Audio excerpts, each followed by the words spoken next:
video. Today we're doing NBA player props here on PrizePicks for Sunday, April 23rd. Before we get started, there's a link in the description below to sign up for PrizePicks, or you guys can use promo code TUFF to sign up. They will match 100% of your first deposit. There's a Discord link in the description as well as a Patreon link where I do post all the plays that I'm making on PrizePicks for each given sport that I do play.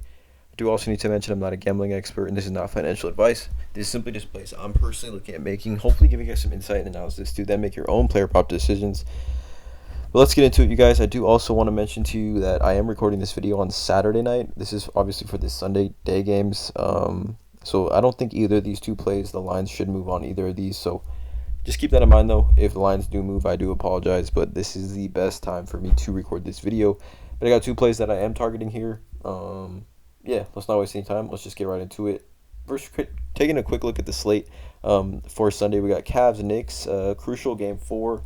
Warriors, Kings, which is a very, very crucial game 4 as well. I mean, all these games are pretty much crucial. I would say Nuggets, Timberwolves series is pretty much over. We got Celtics, Hawks as well. Game 4, pretty crucial. I think Celtics will probably end up winning that series. But both these Cavs, Knicks, and Kings, Warriors are pretty much a toss-up at this point. So, yeah, it should be interesting. But let's get into it. The first one is going to just be De'Aaron Fox over 45.5 fantasy. We took this play on Patreon, and it cashed for us pretty easily. I just love this play here. Been really, really targeting. De'Aaron has been playing very, very well.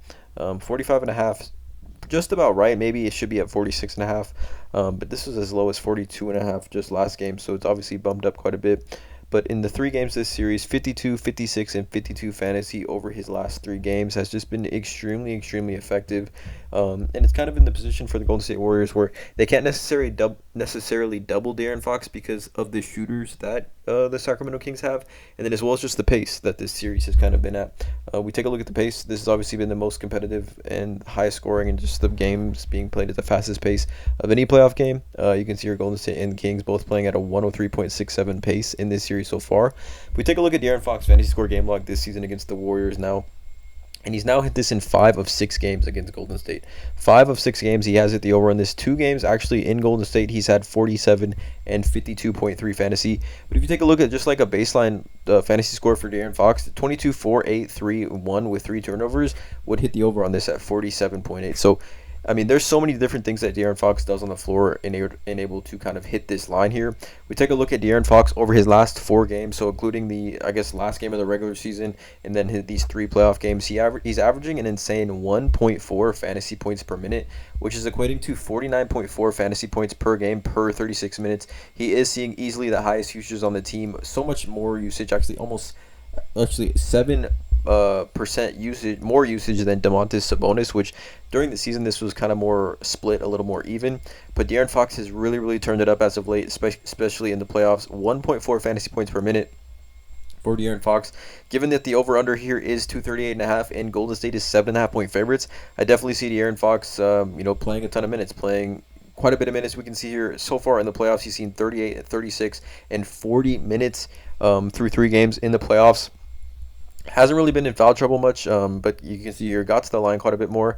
But if you take a look at this as well, in game 2 in Sacramento, he finished with 56 fantasy, but he shot 43% from the field and 2 for 10 from 3.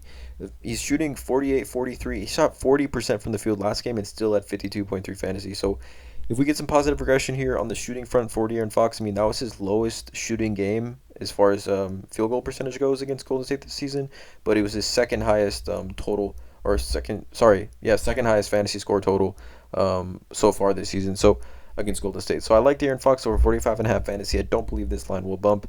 The second one is actually going to be from the same game. It's going to be Klay Thompson over wherever his fantasy is. I like his over 33.5. Now, I believe this was a YouTube play when Golden State and Sac played last, and it was at 34.5. And it actually sold for us. Now, I can understand your thought process if you don't want to take this play. I mean, I wouldn't blame you if you did wanted to stay away from this play, but I have to go back to Klay here for a few reasons. One being the pace that this series is being played at, right? 103.67 pace, the highest pace of any series. Like I said, the over-under has been great for overs so far, just historically. The odds showing us that the over-unders, or the overs, taking overs on these player props in a series like this at 238.5, which is easily the highest over-under on the day. It bodes well as far as just the game environment and the possible game script for this game here. But Klay, if we take a look at his game log this season at home when he logs 33 plus minutes, you guys. The hit rate for this is very strong, right? I'm thinking one, two, what is this? 1, 2, 3, 4, 5, 6, 7. So in 18 of 20 of his last 25 games this season, he has had at least 33 fantasy points at home when he plays 33 plus minutes. Now, so far in this series, we've seen Clay play. I mean, he's actually played maybe more minutes than Steph, but he's played at least 30, 35, 38, and 37 minutes. If let's just do this when he plays 30. Let's just do this when he plays 37 plus minutes this season. His fantasy score game log at home. We can see here the very strong hit rate. So 68, 42, 41, and 40. So 4 games over 40 fantasy points. And then 1 game, again, of course, against Sacramento, where he had a 28.9 fantasy back on November 7th, where he shot 6 for 18 from the field, 33% from the field, 3 for 10 from 3, but still had 28.9. And even going back to last game where we took his fantasy at 34.5, again, game 3, he finished with 26 fantasy. But I think the Draymond Green being gone really affected Clay negatively. Draymond Green really helps Klay Thompson get a bunch of open shots, and I really think it affected him. So you can see here, I mean, the Kings over the last 30 games of the regular season did allow the 8th most fantasy points to the shooting guard position, but they did also allow the 4th most three-pointers made to the shooting guard position. If we take a look here at Klay Thompson at home, he's averaging over the last 12 games at home that he's played, he's averaging 38.5 fantasy points per 36 minutes. I think we definitely see Clay play 36 minutes tonight, and at 33.5, I think we get like essentially a 5-point discount from what Clay. I mean, per 36 averages is kind of comparison that you like to look at for the playoffs because, you know, these starters are going to be playing around 36 minutes. So if we take a look at Clay, he's averaging 38.5 fantasy points over his last 12 games at home per 36, 1.1 fantasy points per minute. If he plays 36 minutes, we have his fantasy score line here on PrizePicks at 33.5. Again, like I said, 5-point discount from what he's averaging at home over the last 12. Also, if we just take a look at the full season for Klay Thompson, right? Obviously, Iguodala is going to be off the floor here, but we take a look at Klay Thompson, right? 38.5 fantasy points per 36 at home this season. Now, if we take Draymond off the court, I want to say this is going to go down. I may not be sure, but let's just see if this goes down. 38.5, so it drops down to 34.6. So he actually averages, it's probably going to show right here, he actually averages 2.6 fantasy points less per game per 36 minutes with Draymond Green off the floor.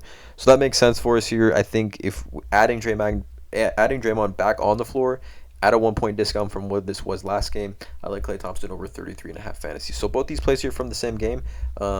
I did this because I do kind of think these same game kind of pairs are strong given game environments and game scripts. And then also just there isn't a ton of plays on the board at the time of me recording this video. So I do like De'Aaron Fox over 45.5 fantasy, and I like Klay Thompson over 33.5 fantasy score. This is for Sunday, April 23rd. Let me know in the comments below how you guys feel about these two plays. Please drop a like on this video, hit that subscribe button, and as always, let's cash.